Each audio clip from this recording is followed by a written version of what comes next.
बच्चों आज हम सीखेंगे प्रश्नावली 6.2 अध्याय 6 त्रिभुज का क्वेश्चन नंबर 9। क्या कह रहा है देखिए प्रश्न, बहुत ही इंपॉर्टेंट सवाल है। ABCD एक समलंब है, ठीक है, समलंब, ये इसको समलंब बोलते हैं। यहाँ पे मैंने डायग्राम बना भी दिया है जिसमें AB किसके समांतर है, DC के। देख लो AB और DC क्या होते हैं, समांतर। समलंब किसे बोलते हैं बच्चों, सबसे पहले ट्रेपेजियम बोला जाता है इसको। समलंब किसे कहते हैं यह आपको पता होना चाहिए। किसको बोलते हैं समलंब, समलंब किसको बोलते हैं, ऐसा चतुर्भुज जिसमें भुजाओं का एक जोड़ा समांतर होता है, ठीक है। ऐसा चतुर्भुज जिनमें भुजाओं का एक जोड़ा, कोई भी एक जोड़े समांतर होंगे हो, सम्मुख भुजाओं का, ठीक है, सीधे सीधे बात। ऐसा चतुर्भुज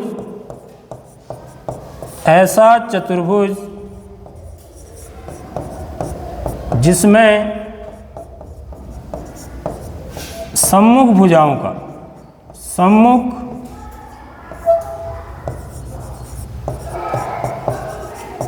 भुजाओं का एक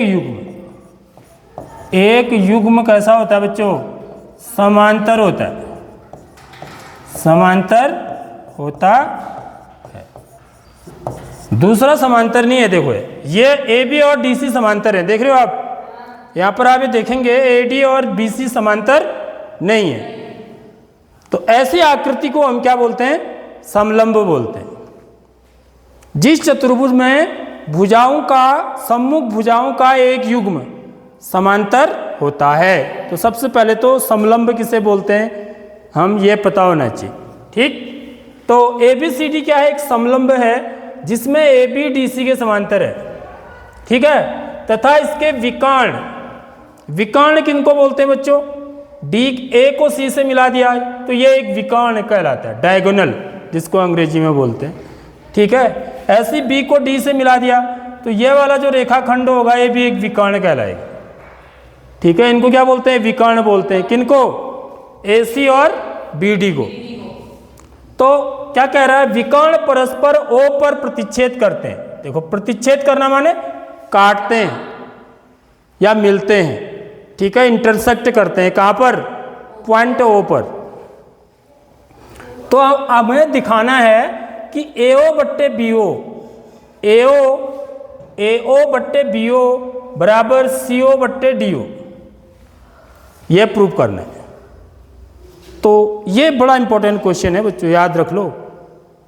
इसमें आपका चित्र भी बनाया हुआ नहीं मिलेगा आपको क्वेश्चन में, ठीक है। जैसे अभी से इससे पहले जो हमने क्वेश्चन सीखे हैं उसमें हमें चित्र भी दिए हुए थे, तो यहाँ पर ये चित्र बनाया हुआ नहीं होगा, तो यानी कि आपको ये चित्र भी बनाना है यहाँ पे, ठीक। तो सबसे पहले दिया है, क्या दिया है हमको कि समलंब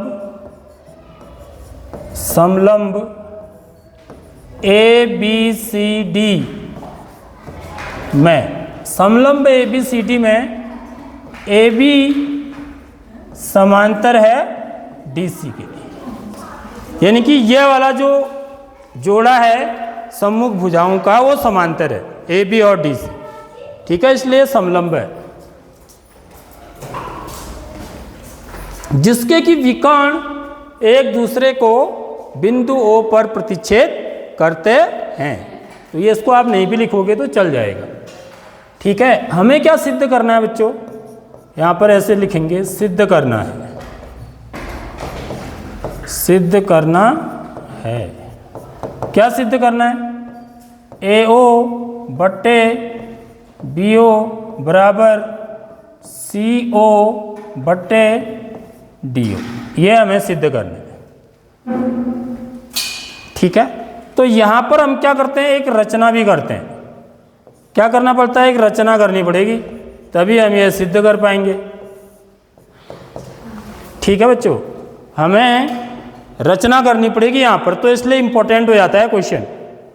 जैसे इससे पहले हमने जो क्वेश्चन किए थे उसमें हमको रचना करने की ज़रूरत नहीं पड़ी थी, तो यहाँ पर आपको रचना भी करनी पड़ती है, कंस्ट्रक्शन भी करना पड़ेगा। रचना क्या करनी है, देखिए रचना क्या करनी है, पहले मैं इसको रचना कर देता हूँ। इसमें यदि मैं इसको दिखा देता हूँ ग्रीन कलर से, रचना हमें क्या करनी है कि बिंदु O से, ठीक है, AB के समांतर, AB के समांतर तथा बिंदु O से जाने वाली, ठीक है, AB के समांतर और बिंदु O से जाने वाली एक रेखाखंड हम क्या खींच देते हैं, डी तक तो यहाँ पर है ही ना, तो हम क्या खींच देते हैं, EF। ठीक है बच्चों, हमने क्या की रचना, इसमें रचना क्या की है, रचना की है AB के समांतर, AB तथा DC के समांतर। जो AB के समांतर होगा वो DC के भी ऑलरेडी समांतर होगा, क्योंकि ये दोनों आपस में कैसी हैं, समांतर है। ठीक है, तो AB तथा DC के समांतर बिंदु O से जाने वाली रेखा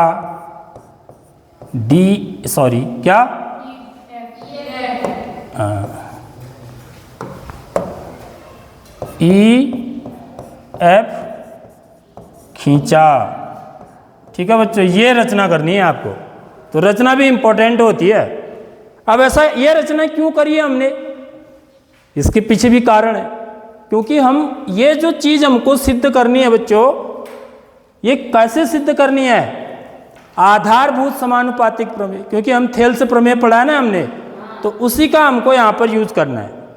तो हम यहाँ पर थेल्स प्रमेय का प्रयोग करना चाह रहे हैं, इसलिए हमने जो है ना एक ऐसी लाइन खींची बिंदु O से जाने वाली जो AB और DC दोनों के क्या हो, समांतर हो। इनकी AB के समांतर होगी तो DC के तो ऑलरेडी समांतर हो जाएगी, क्योंकि ये दोनों आपस में समांतर हैं, तभी तो ये क्या है, समलंब है ना। ठीक, अब देखिए, अब यहाँ से हमको जो है फिर हम सिद्ध करेंगे उपपत्ति। क्या लिखा जाता है, उपपत्ति। उपपत्ति माने सिद्ध करना है हमको, प्रूफ। अब मैं क्या करूँगा, देखिए बच्चों, मुझे क्या करना है, देखो यहाँ पर BO और CO, BO और DO दोनों है ना, इधर देखो ये BO भी है DO भी है, तो ये कब आएगा, BO और DO मुझे कब प्राप्त होगा, जब मैं कौन सा वाला त्रिभुज लूँगा बच्चों, देखिए जब मैं ये वाला त्रिभुज लेता हूँ, देखो ये वाला, समझ में आ गई बात। इस वाले त्रिभुज में जो EO है, ठीक है, EO किसके समांतर है, AB के, देख लो। यदि EF जो है AB के समांतर है, तो EO भी तो AB के समांतर ही होगा ना, क्योंकि EO क्या है, EF का ही एक हिस्सा है। जो रेखाखंड मेरा EF है उसी का एक हिस्सा EO है, तो EO भी क्या होगा, AB के समांतर होगा। तो यदि मैं इस त्रिभुज में को लूँ तो यह साइड इस साइड के समांतर है, तो यानी कि इसमें मैं थेल्स प्रमेय का प्रयोग कर सकता हूँ। ठीक है, तो हम लिखेंगे यहाँ पर त्रिभुज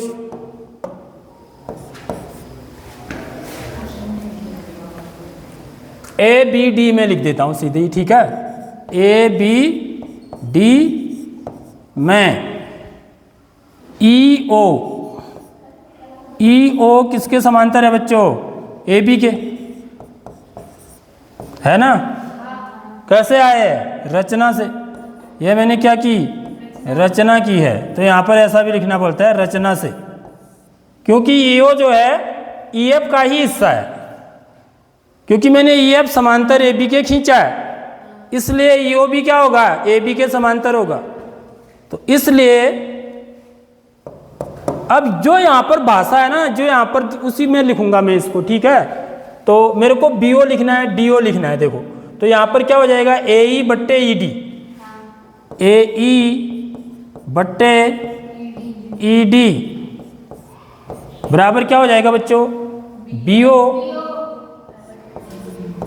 बट्टे ओडी लिखना है ना। लेकिन यहाँ पर देखो जो हमें सिद्ध करना है ना, उसमें डीओ लिखा हुआ है, ठीक है। तो इसका भी ध्यान रखना है। तो मैं इसको ओडी भी लिख सकता हूँ, डीओ भी लिख सकता हूँ, क्योंकि जो मेरे को सिद्ध करना है उसमें डीओ लिखा हुआ है। तो इसलिए मैं इसको बीओ बट्टे डीओ ही लिख देता हूँ। कोई दिक्कत होगी नहीं होगी, समझ में आ रही बात। तो ये कहाँ से आया बच्चों, थेल्स प्रमेय से, थेल्स प्रमेय से। तो ये मेरी क्या होगी बच्चों, इक्वेशन नंबर फर्स्ट।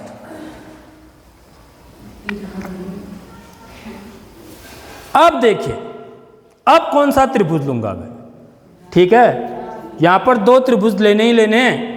तो अब देखिए अगला मुझे कौन सा त्रिभुज लूं, क्योंकि मेरे को क्या आना है अब, सीओ एओ बट्टे सीओ आना है। क्या आना है,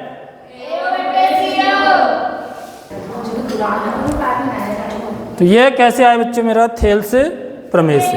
अब हम देखिए अब कौन सा मैं त्रिभुज लूं कि मेरा, देखिए अब कौन सा त्रिभुज लेना है यही सीखना है, ठीक है। दूसरा त्रिभुज देखो, अब ये जो साइड है ना, ये डीसी के भी समांतर है। देखो ये ईओ जो है वो डीसी के भी समांतर है ना। इसको क्यों ले रहा हूँ बच्चों मैं, इस वाले त्रिभुज को क्यों ले रहा हूँ, इसको क्यों नहीं ले रहा हूँ, इसका कारण है क्योंकि यहाँ पर ए ई बट्टे ई डी क्या है, दोनों में आएगा। देखो ये ए ई बट्टे ई डी लगाएगा। तो यदि मैं इस त्रिभुज को लेता हूँ, इस वाले त्रिभुज को, जिसको कि मैं पिंक कलर से दिखा रहा हूँ आपको, ये जिसको पिंक कलर से दिखा रहा हूँ, ठीक है। यदि मैं इस वाले ट्रायंगल को लेता हूँ तो इसमें भी क्या आ जाएगा, मेरा ए ई बट्टे ई डी आ जाएगा ना, बराबर क्या हो जाएगा, ए ओ बट्टे ओ सी। तो ये चीज़ मेरी कॉमन आ जाएगी दोनों इक्वेशंस में, ठीक है। इसलिए मेरे को ये वाला त्रिभुज लेना है। समझ आ रही बात। तो कौन सा त्रिभुज लेना है, त्रिभुज ए डी सी में, ए डी सी में यहां भी क्या है, देखो जो ईओ है, ईओ किसके समांतर है, डीसी के। देखो हमने रचना करी है ना ऐसी, ए बी तथा डीसी के समांतर बिंदु ओ से जाने वाली रेखा ई एफ खींचा हमने। समझ में आ रही बात। यदि ई एफ डीसी के समांतर है तो ईओ भी क्या होगा, डीसी के समांतर होगा। क्यों, क्योंकि ईओ क्या है, ईएफ का ही एक हिस्सा है। तो ये वाली साइड भी इसके समांतर होगी, ठीक है। तो त्रिभुज ए डी सी में ईओ, ईओ समांतर होगा किसके, डीसी के।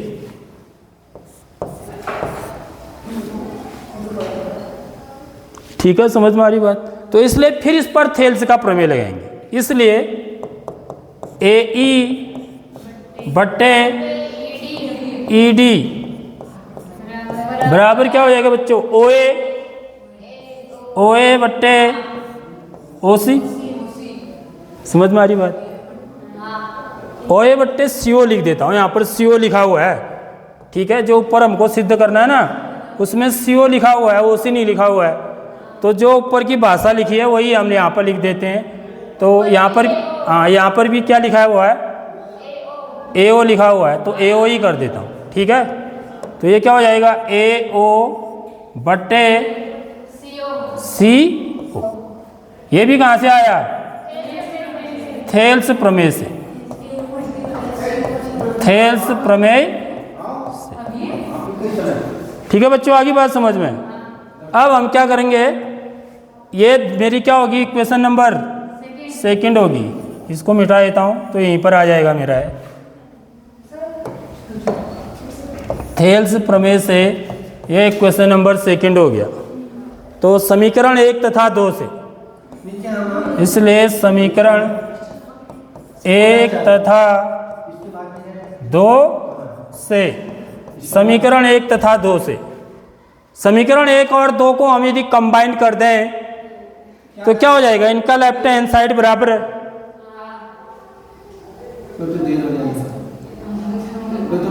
इनके लेफ्ट हैंड साइड बराबर है, तो राइट हैंड साइड भी क्या होंगे, बराबर होंगे। तो क्या हो जाएगा बच्चों, BO बट्टे DO बराबर AO